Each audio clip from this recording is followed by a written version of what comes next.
السلام علیکم ورحمۃ اللہ وبرکاتہ۔ ان الحمد للہ والصلاۃ والسلام علی رسول اللہ، اما بعد۔ محترم ناظرین کرام اور عزیز طلبہ، کتاب مشکات المصابیح کے درس میں آپ کا خیر مقدم ہے۔ باب اللعان چل رہا ہے، اس کی چند احادیث آپ کی خدمت میں حاضر ہیں۔ پہلی حدیث ہے وعن سعد بن ابی وقاص رضی اللہ تعالی عنہ وابی بکرۃ قال رسول اللہ صلی اللہ علیہ وسلم من ادعا الی غیر ابیہ وہو یعلم فالجنۃ علیہ حرام، متفق علیہ۔ حضرت سعد بن ابی وقاص رضی اللہ تعالیٰ عنہ اور ابو بکرہ رضی اللہ تعالیٰ عنہ دونوں سے مروی ہے، قالا ان دونوں نے کہا، یعنی حضرت سعد بن ابی وقاص اور ابو بکرہ دونوں نے کہا، قال رسول اللہ صلی اللہ علیہ وسلم کہ اللہ کے رسول صلی اللہ علیہ وسلم نے ارشاد فرمایا، من ادعا الی غیر ابیہ، جس نے منسوب کیا، ادعا اے انتسبہ، جس نے منسوب کیا، الی غیر ابیہ اپنے باپ کے علاوہ کی طرف، یعنی جو آدمی اپنے آپ کو اپنے باپ کے علاوہ کی طرف منسوب کرتا ہے، وَهُوَ يَعْلَمُ، حالانکہ وہ جانتا ہے، یعنی اس بات کو وہ اچھی طرح سے جانتا ہے کہ وہ اپنے باپ کے علاوہ کی طرف کسی اور کی طرف منسوب کر رہا ہے، فَالْجَنَّةُ عَلَيْهِ حَرَامٌ، جنت اس پر حرام ہے۔ اس کو امام بخاری امام مسلم نے روایت کیا ہے۔ یعنی اگر کوئی آدمی اپنے آپ کو اپنے باپ کو چھوڑ کر کسی اور کی طرف منسوب کر رہا ہے اور یہ کہہ رہا ہے کہ میں فلاں کا بیٹا ہوں، اور یہ دعویٰ کر رہا ہے کہ میں فلاں کا بیٹا ہوں، تو ایسا آدمی اللہ رب العالمین کے ہاں سخت گناہ گار ہے، اور جنت اللہ رب العالمین نے اس پر حرام کر دی ہے۔ آئی بات میں؟ اور اسی طرح سے آج کے زمانے میں بہت سارے لوگ جو اپنی برادری سے ہٹ کر کسی اور برادری کی طرف منسوب کر دیتے ہیں، کوئی اپنے آپ کو خان لکھ رہا ہے، کوئی انصاری، کوئی اس طرح سے بہت ساری برادریوں کے لوگ ہوتے ہیں، اور دوسروں کی طرف اپنے آپ کو دوسری برادری کی طرف منسوب کر رہے ہیں، وہ بھی اس میں داخل ہیں۔ اب ظاہر سی بات ہے، اللہ رب العالمین نے ذات اور برادریاں یہ تعارف کے لیے بنائی ہیں، اور ذات اور برادریاں جو تعارف کے لیے بنائی گئی ہیں، لہذا ان برادریوں کی طرف اپنے آپ کو منسوب کرنا جس سے ان کا تعلق ہے، یہ اللہ رب العالمین کی مرضی کے موافق گویا کہ بات ہوئی۔ اب اگر کوئی آدمی اپنی برادری کو ہٹا کر کسی دوسری برادری کی طرف منسوب کر رہا ہے، گویا کہ اس نے اپنے آپ کو دوسرے کے باپ کی طرف منسوب کر دیا۔ آئی بات میں؟ یعنی دوسری برادری کی طرف، یعنی گویا کہ دوسرے باپ کی طرف اس نے منسوب کیا اپنے آپ کو۔ تو اب یا اس کا کوئی تعلق ہو تو ایک الگ مسئلہ ہے، مان لیجئے اس کا باپ جو ہے اسی برادری سے ہے، تو اس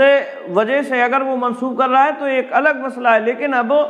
یہاں دور دور تک کوئی تعلق نہیں ہے، پھر بھی وہ اپنے آپ کو کسی دوسری برادری کی طرف منسوب کر رہا ہے، تو ایسا آدمی سخت گناہ گار ہے اللہ رب العالمین کے ہاں، اور ایسے شخص پر اللہ رب العالمین نے جنت کو حرام کر دیا ہے۔ تو یہ حدیث بخاری اور مسلم کی ہے۔ اسی طرح سے دوسری حدیث ہے وعن ابی ہریرہ رضی اللہ تعالی عنہ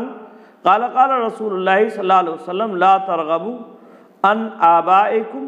فمن رغب عن ابیہ فقد کفر، متفق علیہ۔ حضرت ابو ہریرہ رضی اللہ تعالیٰ عنہ سے مروی ہے، وہ بیان فرماتے ہیں آپ صلی اللہ علیہ وسلم نے ارشاد فرمایا، لا ترغبوا عن آبائکم، رغبا عن کا رغبا کا صلہ جب عن آتا ہے تو اس کا معنی ہوتا ہے اعراض کرنا۔ لا ترغبوا عن آبائکم یعنی اپنے باپوں سے اعراض نہ کرو، یعنی اپنے باپ دادا سے اعراض نہ کرو، یعنی اعراض نہ کرو کا مطلب کیا ہے؟ یعنی ان کی طرف منسوب ہونے کو برا نہ جانو، غلط نہ سمجھو اسے اور کسی اور کی طرف اپنے آپ کو منسوب کرنے لگو، اپنے باپ دادا کی طرف منسوب کرنے کو اپنے آپ کو برا نہ جانو کہ اپنے آپ کو کسی دوسرے کی طرف منسوب کرنے لگو۔ آگے آپ نے فرمایا فمن رغب عن ابیہ، جس نے اپنے باپ سے اعراض کیا یعنی اس کی طرف اپنے آپ کو منسوب نہیں کیا، فقد کفر، تو اس نے کفر کیا، ایسا آدمی کفر کر رہا ہے، تو ایسا آدمی گناہگار ہے اور یہ کفر گویا کہ کر رہا ہے۔ اے قارب الکفر، یعنی کفر کے وہ قریب ہو گیا ہے اور کفر کا اس پر جو ہے خدشہ ہے، کیونکہ یہ آدمی جو عمل کر رہا ہے یہ ایک ایسا عمل ہے جس سے اسے منع کیا گیا ہے، اللہ رب العالمین نے اس کو منع کیا ہے، اور یہ آدمی اگر اسے جائز سمجھ رہا ہے تو یقیناً یہ کفر ہے۔ تو بہت بڑی بعید، بہت بڑی سخت بات اللہ کے نبی صلی اللہ علیہ وسلم نے بیان فرمائی یہاں۔ تو یہ آدمی جو اپنے آپ کو اپنے باپ کے علاوہ کی طرف منسوب کر رہا ہے، اگر وہ اسے جائز سمجھ کے کر رہا ہے تو ظاہر سی بات ہے یہ کفر ہے اور اس میں کسی کا کوئی اختلاف نہیں ہے، گویا کہ اس نے ایک ایسی بات جو شریعت میں منع ہے اس کو اس نے جائز سمجھ لیا۔ اور دوسرا معنی یہ ہے یعنی یہ اسلام کی جو نعمت ہے اس کا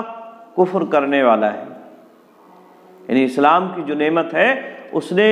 اس نعمت کا انکار کر دیا۔ اللہ رب العالمین نے اسے جو نعمت عطا فرمائی تھی والد کی شکل میں اور قوم اور برادری کی شکل میں، اس نعمت کا انکار کر کے یہ دوسری برادری میں اپنے آپ کو شامل کر رہا ہے، دوسرے باپ کی طرف اپنے آپ کو منسوب کر رہا ہے۔ تو یہ دونوں معنی اس کے کیے گئے ہیں۔ اس کو امام بخاری امام مسلم دونوں نے روایت کیا ہے۔ اس کے بعد کہتے ہیں وقد ذکر حدیث عائشہ رضی اللہ تعالیٰ عنہ، اور تحقیق کے ذکر کی گئی حضرت عائشہ رضی اللہ تعالیٰ عنہ کی حدیث ما من احد اغیر من اللہ، جس میں ہے کہ اللہ سے زیادہ غیرت مند کوئی نہیں ہے، فی باب صلاۃ الخسوف، صلاۃ خسوف میں، یعنی یہ حدیث جس میں یہ تھا ما من احد اغیر من اللہ، کہ تم میں سے اللہ سے زیادہ غیرت مند کوئی نہیں ہے، یہ حدیث باب صلاۃ الخسوف میں سے پہلے ذکر کر دی گئی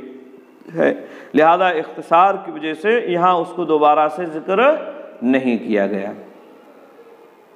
تو یہ فصل اول یہاں ختم ہوتی ہے۔ فصل ثانی کی پہلی حدیث ہے عن ابی ہریرہ رضی اللہ تعالیٰ عنہ انہ سمع النبی صلی اللہ علیہ وسلم یقول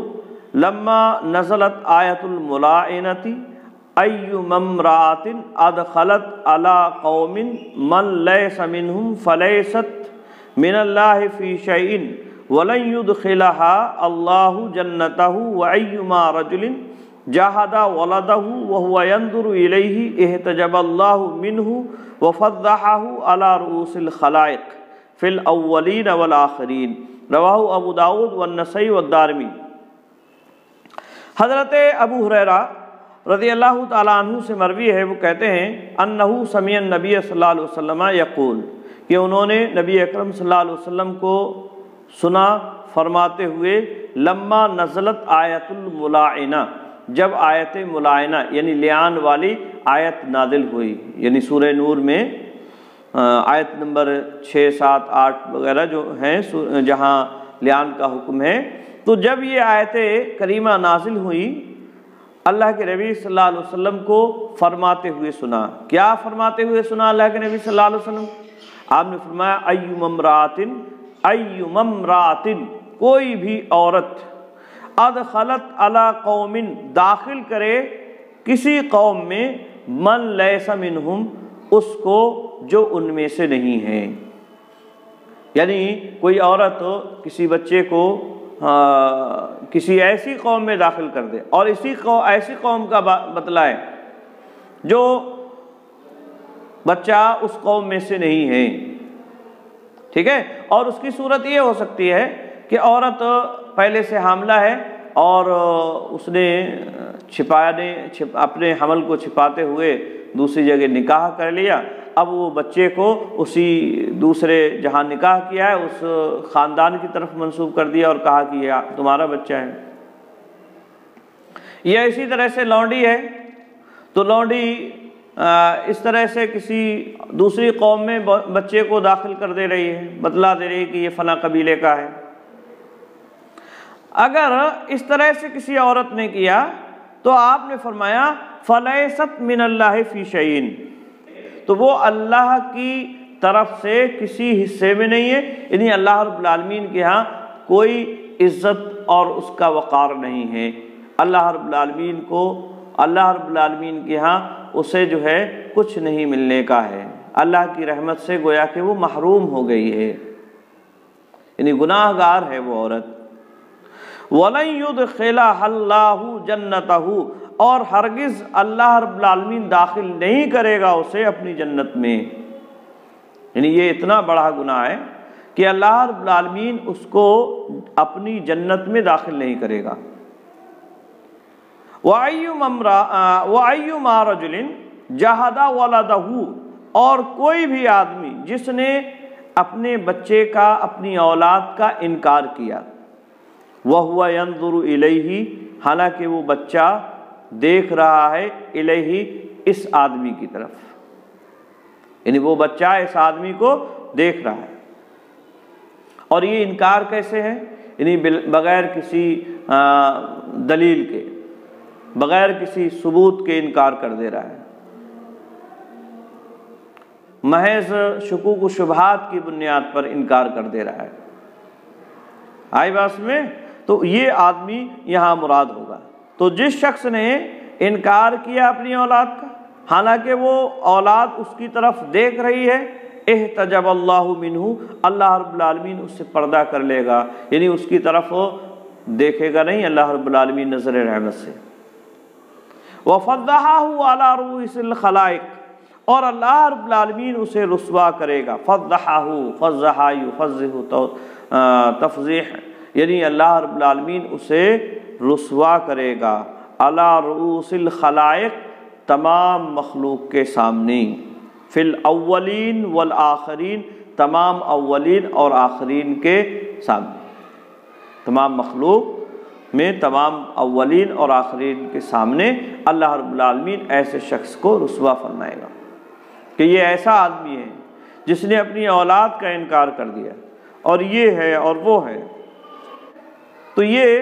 بڑا اہم مسئلہ ہے، اور یاد رہے شریعت میں نسب کی بڑی اہمیت ہے، اسی لیے اللہ کے نبی صلی اللہ علیہ وسلم نے علم الانساب، نسب کے علم کو سیکھنے کا حکم دیا ہے۔ نسب کا بڑا اہم معاملہ ہے کہ آدمی کسی اور دوسری قوم کی طرف منسوب نہ ہو جائے، کیونکہ اس سے جو ہے حقوق العباد جڑے ہوئے ہیں، وراثت اور میراث اس سے جڑی ہوئی ہے، اس سے لوگوں کی حقوق حق تلفیہ جڑی ہوئی ہے۔ مان لیجیے کوئی ایسا آدمی جو اس قوم سے اور قبیلے سے نہیں ہے، عورت اس قوم اور قبیلے میں اگر داخل کر دے رہی ہے تو وہ دنیاوی اعتبار سے وہ اس کا وارث ہو جائے گا، جبکہ حقیقت کے اعتبار سے وہ اس کا وارث نہیں ہے، اور جس قبیلے یا خاندان سے اس کا پہلے تعلق تھا اس سے اس کی وراثت ختم ہو گئی، جبکہ وہ حقیقت میں اس قبیلے کا وارث ہے۔ تو حقوق العباد اس سے جڑے ہوئے ہیں۔ نسب کی حفاظت اس لیے اللہ کے نبی صلی اللہ علیہ وسلم نے دی کہ حقوق العباد میں کسی بھی طرح کی کوئی کمی یا کوتاہی سرزد نہ ہو جائے۔ تو نسب کا اسلام میں بڑا خیال رکھا گیا ہے۔ البتہ یہ الگ بات ہے، اللہ رب العالمین نے نسب کی بنیاد پر کوئی فخر کرنے کا حکم نہیں دیا ہے کہ کوئی آدمی اپنے نسب کی بنیاد پر فخر کرنا شروع کر دے کہ میں فلاں قبیلے سے ہوں تو بہت بڑا 30 مارکا ہوں، ایسا کچھ نہیں ہے، یا فلاں برادری سے ہوں تو میرا بہت بڑا مقام و مرتبہ ہے، یا فلاں قوم سے ہوں تو میرا بہت بڑا مقام و مرتبہ ہے۔ اللہ کے نبی صلی اللہ علیہ وسلم نے صاف الفاظ میں فرما دیا، کسی عربی کو عجمی پر، گورے کو کالے پر، کوئی فضیلت حاصل نہیں ہے مگر تقویٰ کی بنیاد، یعنی تقویٰ کی بنیاد پر محض فضیلت کسی کو ملے گی۔ جو اللہ رب العالمین کے ہاں متقی اور پرہیزگار ہے وہی قابل عزت ہے، چاہے وہ کسی بھی قوم اور برادری کا کیوں نہ ہو۔ حضرت بلال رضی اللہ تعالیٰ عنہ کو دیکھیے، غلام تھے حبش کے، کالے کلوٹے، ان کا کوئی خاندان اور نسب وغیرہ کا کوئی علم نہیں ہے، لیکن اللہ کے نبی صلی اللہ علیہ وسلم معراج کی رات میں جنت میں اپنے آگے آگے ان کے کھڑاؤن کی آواز محسوس کرتے ہیں۔ آئی بات میں؟ تو یہاں تقویٰ کی بنیاد پر فضیلتیں ہیں، نسب کی وجہ سے کوئی فضیلت کسی کو حاصل نہیں، لیکن اسلام میں نسب کا ایک مقام ہے، اس کی بڑی اہمیت ہے۔ اللہ رب العالمین نے یہ تعارف کے لیے بنایا ہے اور اس سے حقوق العباد جڑے ہوئے، لہذا کوئی عورت کسی دوسرے خاندان میں اپنے بچے کو، جو کسی دوسرے خاندان کا ہے، کسی دوسرے قبیلے کا ہے، شامل کر رہی ہے تو اللہ رب العالمین کے ہاں سخت گناہ گار ہے وہ، اور اگر اس کو جائز اور مباح سمجھ کے کر رہی ہے تو یہ کفر کی حد تک پہنچ جائے گا، یعنی کافر ہو جائے گا ایسا آدمی۔ تو یہ بڑی اہم بات اللہ کے نبی صلی اللہ علیہ وسلم نے فرمایا کہ ایسا آدمی یا عورت وہ جنت میں جائیں گے نہیں۔ اللہ رب العالمین ایسے آدمی کو جو اپنی اولاد کا انکار کر رہا ہے اور اس کا حق مار رہا ہے، گویا کہ ایک طرح سے اللہ رب العالمین لوگوں کے سامنے قیامت کے دن اسے رسوا کرے گا۔ آئی بات میں؟ کہتے ہیں مؤلف رواہ ابو داؤد والنسائی والدارمی، اس کو ابو داؤد، نسائی اور دارمی نے روایت کیا ہے۔ اسی طرح سے اگلی حدیث ہے وعن ابن عباس رضی اللہ تعالیٰ عنہما قال جاء رجل الى النبی صلی اللہ علیہ وسلم فقال ان لی امرأة لا ترد ید لامس فقال النبی صلی اللہ علیہ وسلم طلقها قال انی احبها قال فامسکها اذن رواہ ابو داؤد والنسائی وقال النسائی رفعه احد الرواة الى ابن عباس واحدهم لم يرفعه لم يرفعه قال وهذا الحديث ليس بثابت۔ حضرت عبداللہ ابن عباس رضی اللہ تعالیٰ عنہما سے مروی ہے، وہ کہتے ہیں جاء رجل الی النبی صلی اللہ علیہ وسلم، کہ ایک آدمی رسول اللہ صلی اللہ علیہ وسلم کے پاس آیا، فقال، اور اس نے کہا ان لی امراتن، بے شک میری ایک عورت ہے، ایک عورت ہے، یعنی اور بھی عورتیں نہیں ہوں گی، ان میں سے ایک کی شکایت لے کر یہ اللہ کے نبی صلی اللہ علیہ وسلم کے پاس آئے، اور اس کی شکایت کرتے ہوئے یا مسئلے کی صورت دریافت کرتے ہوئے فرمایا انہوں نے، اور پوچھا لا تردو ید لامس، لا تردو تردید نہیں کرتی، یعنی روکتی نہیں ہے، لا تردو اے لا تمنعو منع نہیں کرتی ہے، ید لامس، لامس مطلب پکڑنے والا، پکڑنے والے کے ہاتھ کو روکتی نہیں ہے، مطلب کوئی آدمی اگر اس سے ہنسی مذاق کرتا ہے تو اس کے ساتھ ہنسی مذاق کرتی ہے، کوئی اس کے جسم وغیرہ کو اگر ٹچ، ہاتھ وغیرہ کو چھونے کی کوشش کرتا ہے تو اسے روکتی نہیں ہے۔ آئی بات میں؟ یعنی اپنے آپ کو کوئی جو اس سے فحش کلام، فحش کلامی کا یا فحش گوئی کا یا اسی طرح سے کسی برے کام کا ارادہ کرتا ہے تو اس سے جو ہے وہ منع نہیں کرتی ہے۔ تو آپ صلی اللہ علیہ وسلم نے فرمایا، فقال نبی صلی اللہ علیہ وسلم طلقها، آپ نے فرمایا اسے طلاق دو، جب ایسی ہے عورت تو اسے طلاق دو۔ یہ آپ صلی اللہ علیہ وسلم نے جو فرمایا، اس سے یہ بات ثابت ہو رہی ہے کہ یہ جو آدمی شکایت لے کر آئے تھے وہ زنا وغیرہ کی شکایت نہیں تھی، یعنی سہل الاخلاق تھی وہ، جس طرح سے ہوتی ہیں عورتیں، بعض مرد بھی ہوتے ہیں، عورتیں بھی ہوتے ہیں، ہنسی مذاق پسند ہوتے ہیں تو ہنسی مذاق کر دیا کرتے ہیں، اور کسی عورت کا، شوہر کا، یا اسی طرح سے اپنے گھر والوں کی عزت اور وقار کا خیال نہ رکھتے ہوئے ہنسی اور مذاق کر لیا کرتے ہیں۔ تو اب ایسی صورت میں یہ آدمی جو ہے اس بات سے قبیضہ خاطر اور اسے برا غیرت اسے آتی تھی ایک طرح سے، لیکن زنا کی حد تک نہیں تھی، کیونکہ اگر زنا کی حد تک ہوتی تو پھر اللہ کے نبی صلی اللہ علیہ وسلم صرف یہی نہیں کہتے کہ طلاق دو، بلکہ اسے رجم کرنے کی بھی بات ہوتی۔ آئی بات میں؟ تو آپ نے فرمایا طلقھا، کہ اسے طلاق دے دو، تم چھوڑو اسے اپنے حال پر اور یہ جائے اپنی کہیں دوسری جگہ۔ قالا، اس آدمی نے کہا انی احبھا، کہ میں اسے پسند کرتا ہوں، اے اللہ کے نبی صلی اللہ علیہ وسلم اس سے میں محبت کرتا ہوں، اس سے میری کافی دنوں سے زوجیت میں ہے تو اس سے محبت ہے مجھے۔ قال، آپ نے فرمایا فامسکھا اذن، تب اسے روک لو اپنے پاس، کیا کر سکتے ہیں، اگر تمہیں محبت ہے تو اسے روکو، لیکن یہ ہے کہ اب وہ سال الاخلاق ہے تو اسے تمہیں برداشت کرنا پڑے گا، برداشت کرنا پڑے گا۔ رواہ ابو داؤد والنسائی، اس کو امام ابو داؤد اور امام نسائی نے روایت کیا ہے۔ وقال نسائی، اور امام نسائی نے فرمایا رفعہ احد الرواۃ الی ابن عباس، کہ اسے بعض راویوں نے عبداللہ ابن عباس رضی اللہ تعالیٰ عنہ سے مرفوع بیان فرمایا ہے، اور یہ جو ہیں عبد الکریم بن ابی المخارق یہ راوی ہیں، یہ جو ہے اسے مرفوع بیان فرماتے ہیں، اور یہ ضعیف راوی ہیں۔ آئی بات میں؟ تو یہ عبداللہ ابن عباس رضی اللہ تعالیٰ عنہ کے حوالے سے اسے مرفوع بیان کرتے ہیں۔ وَأَحَدُهُمْ لَمْ يَرْفَعُهُ،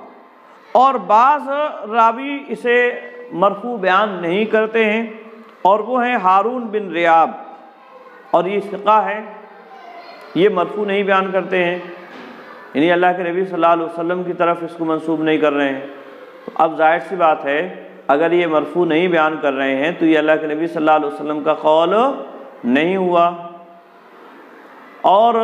جو مرفوع بیان کر رہے ہیں وہ ثقہ نہیں ہیں، ضعیف ہیں، تو اس اعتبار سے اس روایت پر علماء کے درمیان میں اختلاف ہے اور کلام ہے۔ امام نسائی نے اس کے بارے میں مزید کہا قال وہذا الحدیث لیس بثابت،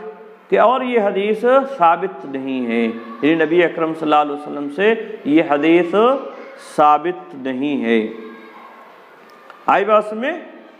تو یہ اس حدیث کے تعلق سے امام نسائی رحمہ اللہ نے بیان فرمایا، لیکن یہ روایت اکرمہ عن ابن عباس رضی اللہ تعالیٰ عنہما کی سند سے بھی مروی ہے، جو کہ ابو داؤد میں موجود ہے، اور وہ سند صحیح ہے، وہ سند جو ہے صحیح ہے، یعنی اکرمہ جو ہیں یہ روایت کر رہے ہیں عبداللہ ابن عباس سے ابو داؤد میں، اور وہ سند صحیح ہے، اس لیے یہ حدیث اپنے معنی اور مفہوم کے اعتبار سے بالکل صحیح ہے۔ آئی بات میں؟ تو یہ حدیث اپنے معنی اور مفہوم کے اعتبار سے بالکل صحیح ہے، اور اس حدیث سے یہ بات معلوم ہو رہی ہے کہ اگر کوئی عورت سہل الاخلاق ہے اور اس طرح کی جو کسی مذاق کرنے والے کی مذاق میں شریک ہو جاتی ہے، اس سے مذاق بھی کرتی ہے، تو ایسی عورت کو اگر طلاق دینے کی نوبت آ جائے، شوہر اسے طلاق دینا چاہے تو شرعی اعتبار سے وہ اسے طلاق دے سکتا ہے، ٹھیک ہے؟ سہل الاخلاق اگر کوئی عورت ہے اور مذاق کرتی ہے، اس طرح کی حرکتیں اس سے سرزد ہوتی ہیں، تو آدمی اگر اسے طلاق دینا چاہے تو وہ طلاق دے سکتا ہے۔ اس حدیث سے یہ بات ثابت ہو رہی ہے، کیونکہ یہ زنا